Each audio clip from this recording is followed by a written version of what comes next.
Welcome to Ignite Your Confidence for women in leadership who want to speak up and stand out. I'm your host, Karen Laus.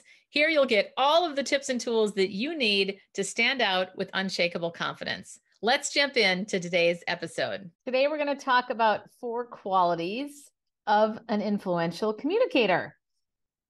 The first thing we want to focus on is something that we don't often think about too much, and that is the experience that we create for others. Do we create an experience where people feel drawn toward us, drawn away from us, or is it more of a neutral experience? And hope to God it's not a negative one. But I can tell you too that most of the time I give positive experiences, but I've definitely not been on top of my game at times. And I will say that I'm sure that I gave a negative experience. But I only bring that up because we're all human. And generally, the goal is to make sure that most of the time you're projecting the image that you want to project. And that's where I think about what is the experience that you want to create? And how do you want people to be talking about you when they walk away from an interaction with you? Do you want them to feel drawn towards you? In what way do you want to influence them? Even thinking about writing your eulogy is a really powerful thing because you can pretty much have a good idea of how you lived a life when you write your eulogy and help you focus on living the life that you want to lead as well. But in general, we're going to focus on and break this down into some really specific, tangible action items to help you with that. And the first one that I have found, and these are not necessarily in any order, but number one is being an influential communicator is having a point and sticking to it. And the opposite of that is missing the point with too much detail. Too often that happens where we ramble, and I always tell people I'm a recovering rambler myself, so I understand.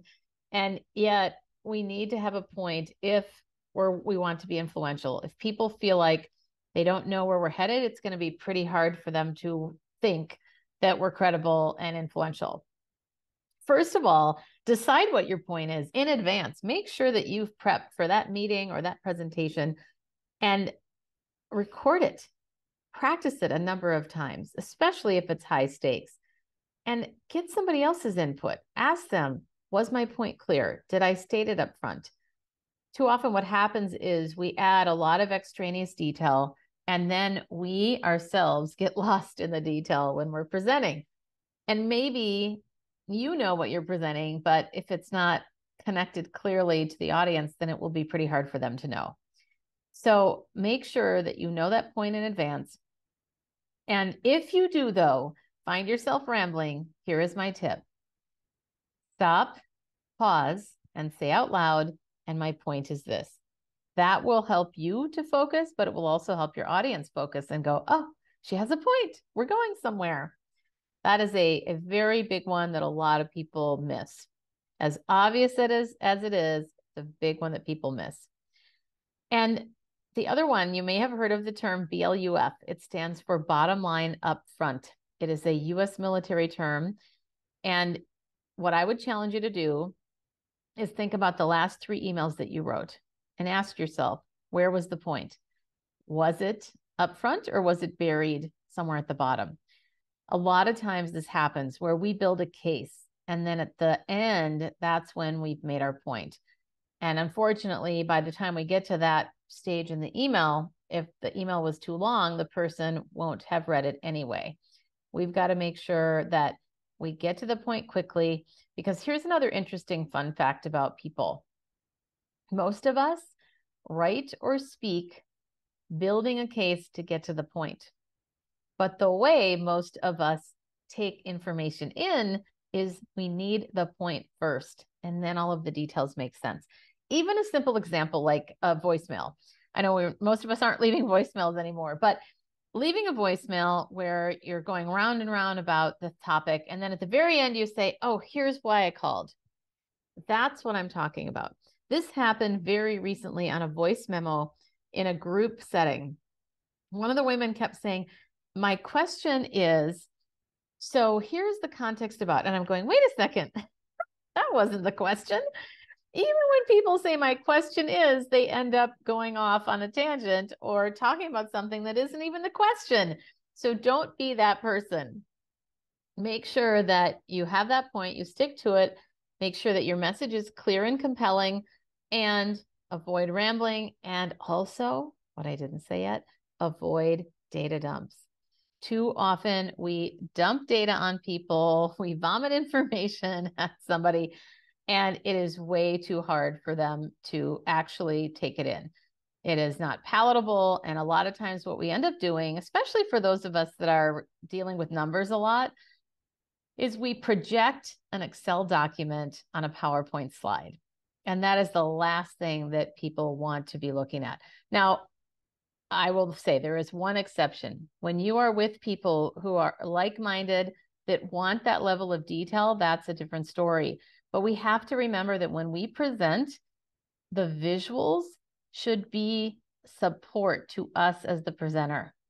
That the visuals should not become the presentation. You are the presentation. You are the one that's there to influence, not the visuals. So make sure you have a point, you keep it simple. And there's that phrase of dumbing it down. How do you dumb this down for your audience? It is not dumbing it down. It's smartening it up. I love what somebody said once about that. Simplicity is key. And if you think about, and even want to argue with this fact, think about how much credibility Steve Jobs had. Think about how simple he was with things. It was clear, singularly focused, and that's what helped people influence because they got what he was talking about. So think about that with your messaging. Have a point.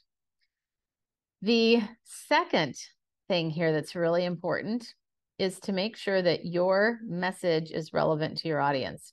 One of the things that gets in the way is something called the curse of knowledge. The curse of knowledge is when we are so expert in our topic, it's hard to see things through the lens of our audience.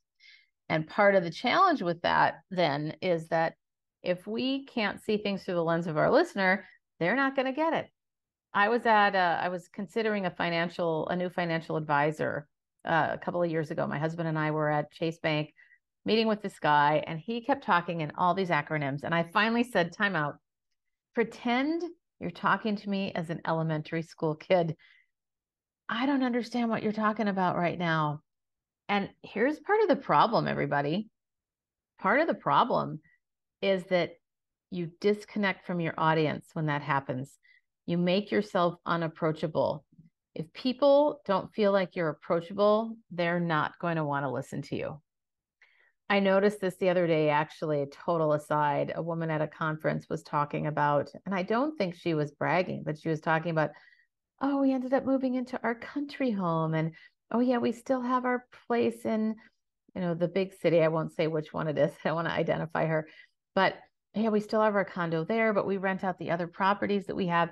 And she didn't even know me. And I was thinking, what is it about this that's making it sort of weird?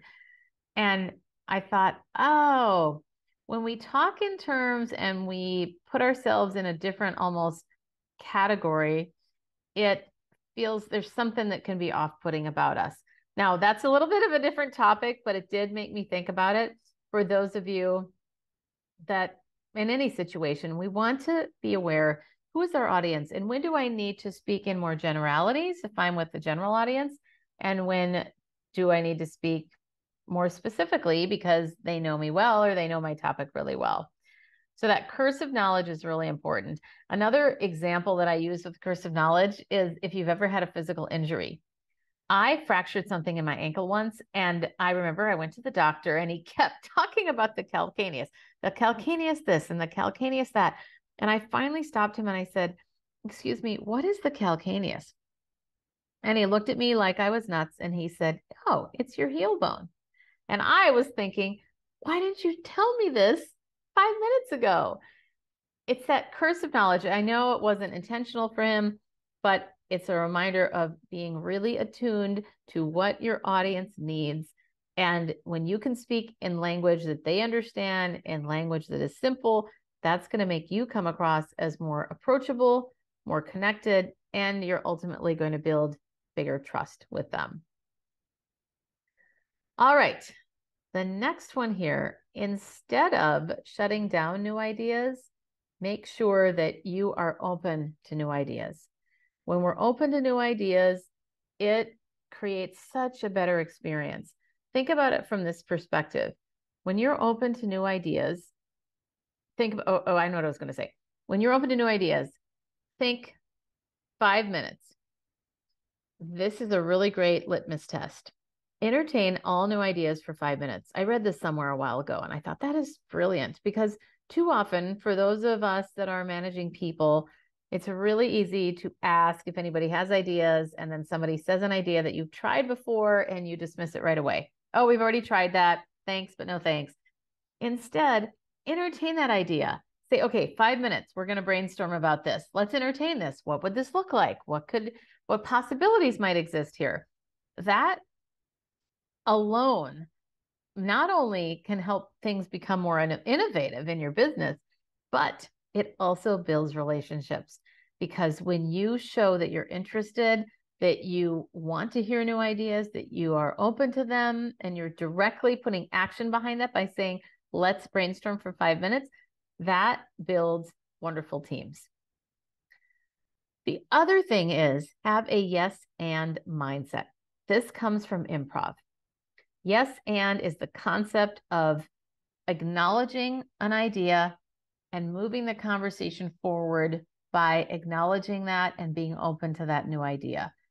It doesn't mean that you have to say yes and exactly. It's more of a collaborative mindset. Yes, and we could do this also. Yes, and we could do that. Now, the opposite would be yes, but. Think about it. We've all been in those situations where somebody says, yes, that's a great idea, but we've tried it before. It immediately dismisses or negates the thing that was said before. Do your best to avoid the word but. If you can avoid it, I know there are times where it needs to be there, but generally speaking, like I just did now, generally speaking, you can avoid it. And here's a trick, especially in writing, but also in the spoken word. When you're not sure, when you feel like, it just needs a but, put a period at the end of that sentence and then start a new sentence. That's a great idea, period. In the past, new sentence, in the past, here's what we've done, da, da, da, da, something like that. Yes, and is one of the best ways. And I love the first rule of improv, which is say yes. And again, it doesn't mean that you're agreeing. It simply means you're acknowledging what the person has said, what idea the person has. It does not mean that you have to agree. Very, very important to know that distinguishable difference. Number 4, instead of unspoken expectations and assumptions, set clear expectations. That is so much better. Have you ever been in a situation where you thought you were supposed to do it a certain way, and then your boss comes to you or the client comes to you and you realize, oh, wow, that is not at all what I thought when we initially talked. Making sure that you are clear with what's expected. It is so easy to make assumptions, so easy to think that things are going to be a certain way. A really small example, but so apropos with this, was recently speaking at a conference and staying at the hotel. I had 2 things I wanted the hotel to print out. 2 things went wrong with this request. And I realized after the fact, oh yeah, I guess I didn't tell them either of these. So they call, I said, can I have you print something for me? I sent them the 2 documents, said, please print these. Thank you so much. Please call me when they're printed so I know that they're ready and I can come down and pick them up. Well, I come down and all of a sudden he pulls out this typical envelope and I immediately cringed going, oh no, he folded them. I didn't want them folded. These were going to be for my trade show booth and I wanted them to be nice and smooth. So I, in my head, expected them in a manila folder, not an envelope.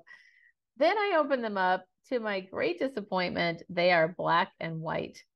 And if you know anything about me, I love color and I have bright colors as my brand. And I thought, oh no, they're black and white. They look terrible. And the quality wasn't great. And I had to laugh and I thought, okay, I forgot. I didn't think to set those clear expectations. Do you have a color printer? And could you please put these in a folder so that they aren't folded? It was funny. But these things, that is such a small example compared to some of the bigger challenges that we have in business where we think we're so clear and then we really end up realizing after the fact, and sadly after the fact, it's too late. But an example of this comes from one of my favorite authors and speakers and change makers, Brene Brown. She has a great term that she says, paint done for me. I like the term, what does done look like to you? And it might feel painfully obvious or painfully odd to ask this question before after you finish a meeting and then you go out and you do your thing. But by asking that question, it gives you a glimpse into, okay, here's what done looks like to me. Because if it's completely off what done looks like to you, then clearly you can get in front of it. But sadly, too often it happens after the fact. But here are 3 things that you can do to rectify this. The first thing is, think about this in business for people either in the corporate world or in any other situation. When people are reporting to you, proactively clarify roles. Who is doing what? What falls under your jurisdiction? What falls under mine? And when you can proactively do that, that is huge.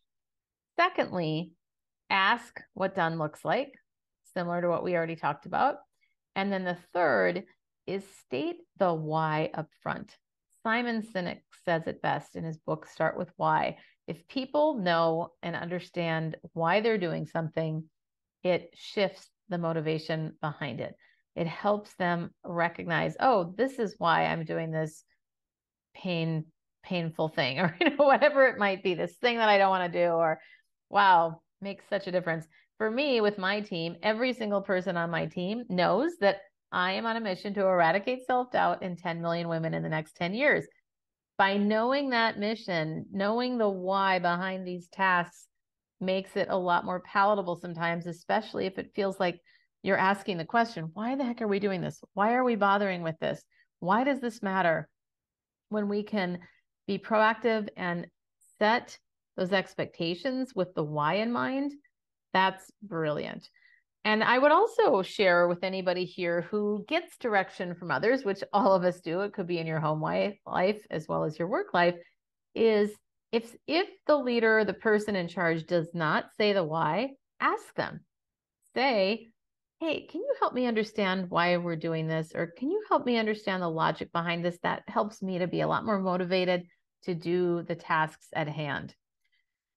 Those things can truly be a game changer when you're trying to get things done within an organization. So let's review. Recapping, the first here that you don't want to do is miss the point with too much detail. And instead, you want to have a point and be clear right up front. The second one is avoid the curse of knowledge. And instead, what you want to do is tailor your message to the audience. The third one is what you don't want to do. The problem is shutting down new ideas. What you want to do instead is be open to new ideas. And then our last for today, unspoken expectations and assumptions are what we don't want to do. And of course, we want to instead set clear expectations. So those are the 4 things that I want to bring up today that we want to avoid and then also do. So what we want to do is, just to recap and make this really simple, have a point and stick to it.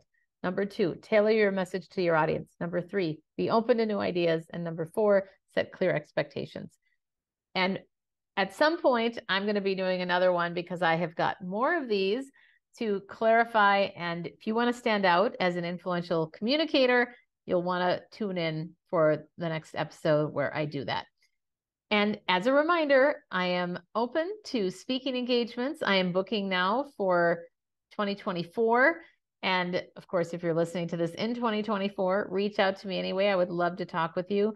But even if you're considering a speaker, or you even want some help brainstorming ideas for your next event, I would love to talk with you. Reach out. I'd love to brainstorm. I love being innovative together. I love coming up with creative ways to make things happen. And as a reminder, if you'd like to be an ambassador of the mission 10 and 10, eradicating self-doubt in 10 million women in the next 10 years, please reach out to me. There are 3 ways to become an ambassador and get involved with that. And on that note, have a wonderful rest of your day. And that's a wrap of another episode of Ignite Your Confidence. I'm your host, Karen Laus. Thank you so much for listening. If you loved today's episode, please subscribe and leave a review. It helps other people find the podcast faster, and it certainly helps me. If you're interested in more tips and tools around confidence, please join me over in my Facebook group called Ignite Your Confidence with Karen Laus. Remember, you too can stand out with unshakable confidence.